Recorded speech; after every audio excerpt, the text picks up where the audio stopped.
In the middle of the night, exhaustion seeped through my body as I drove alone for the first time to my new job as a professional cleaner in Tromsø.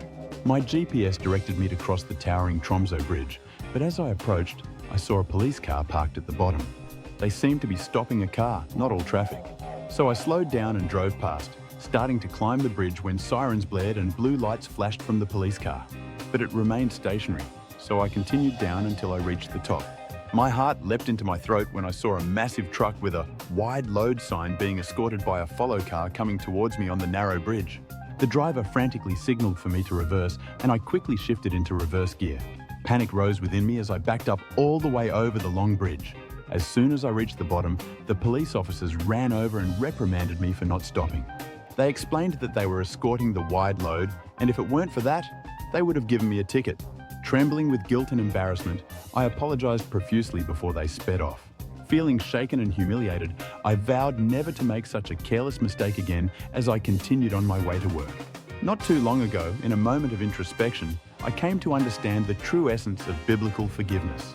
It is a delicate balance, intricately tied to repentance. Without one, the other cannot exist. But what about forgiving ourselves? A concept often overlooked but just as crucial. It requires peeling back the layers of guilt and shame, as heavy as chains on our soul, and finding the courage to extend that same grace to ourselves. To truly forgive ourselves is to break free from the shackles of self-condemnation and embrace the freedom of self-love and acceptance.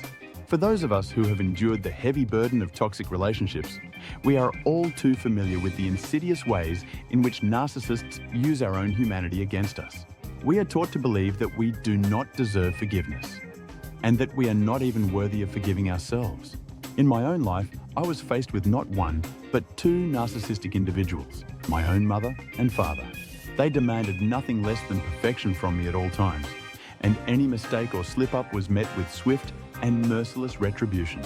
These experiences burned into me the belief that my worth as a human being is irrevocably entwined with my ability to meet their unattainable expectations. Every falter, every stumble only solidifies my sense of inadequacy. The mere thought of forgiving myself was unfathomable, drowned out by the constant refrain from my parents. "You are unworthy of forgiveness. Be grateful we still claim you as our son."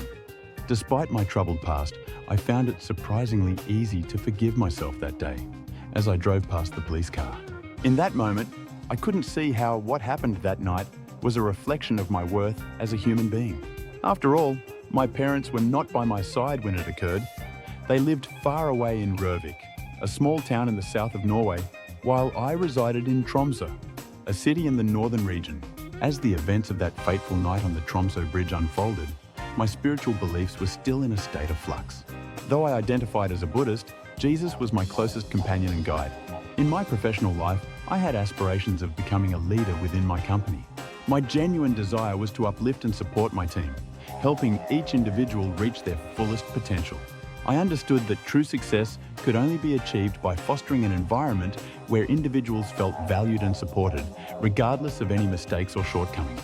I saw it as my responsibility to instill in them the belief that they were capable of greatness, even in the seemingly mundane role of a professional cleaner.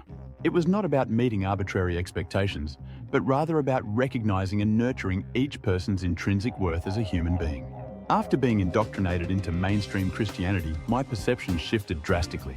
I was taught that there was no good in me, that I could never measure up to God's standards, and even if I tried, I would still be unworthy of forgiveness.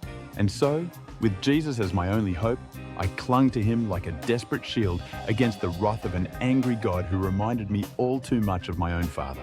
Each passing moment was a constant barrage, relentlessly reminding me of my unworthiness as a sinner saved by grace. The thought of forgiving myself seemed blasphemous, like spitting in the face of Jesus himself. My mind was consumed with overwhelming guilt and self-hatred that suffocated every other thought. I longed for the days when I was a devout Buddhist, at peace with my imperfections and unbothered by societal standards of worthiness. But now, I couldn't escape the weight of my perceived sins and the crushing pressure to be perfect in the eyes of God. My entire world was upended the moment I was exposed to the new perspective on Paul at Ansgar University College. A paradigm shift that shattered my understanding of the Bible, and specifically Paul's teachings. Gone were the trappings of modern Christianity, replaced by a raw and unfiltered look at Paul in his true historical, cultural, and linguistic context. It was as if I had been blindfolded my whole life, and suddenly the blindfold had been ripped off, revealing a new reality that shook me to my core. As I delved deeper into the texts of Paul, my preconceived notions shattered like jagged glass. The veil of Martin Luther and Augustine's interpretation was lifted, revealing a Paul who was not afraid to proclaim his Jewish heritage and obedience to the Torah. This was a Paul who believed in the power of the human spirit, created in the image of God, to live by the laws given by him. He boldly refuted those who falsely accused him of dismissing the Torah for Gentiles, standing firm in his belief that it still applied. Through this new perspective on Paul, I saw a God unlike any other. Jehovah, forgiving and merciful, not expecting perfection, but rather repentance. This was not the harsh deity I was taught about in mainstream Christianity. This was the God I knew from the pages of my Bible. And as my eyes opened to this truth, I could no longer ignore it or deny its validity. This was the intense reality of Paul and his God, one that challenged everything I thought I knew about faith and religion. Through this new perspective on Paul, I saw a God who radiated kindness and compassion. He effortlessly instilled a belief in oneself and the ability to forgive one's own mistakes. All it took was admitting those faults and actively striving for improvement. In the eyes of this deity, we were all created in his likeness and equipped with the tools needed to better ourselves and live according to his law. This was the same God I had known before converting to mainstream Christianity, back when I immersed myself in Buddhism, and Jesus was my closest confidant. His message of unconditional love and acceptance remained just as potent to me then as it did now, resonating deeply within my soul.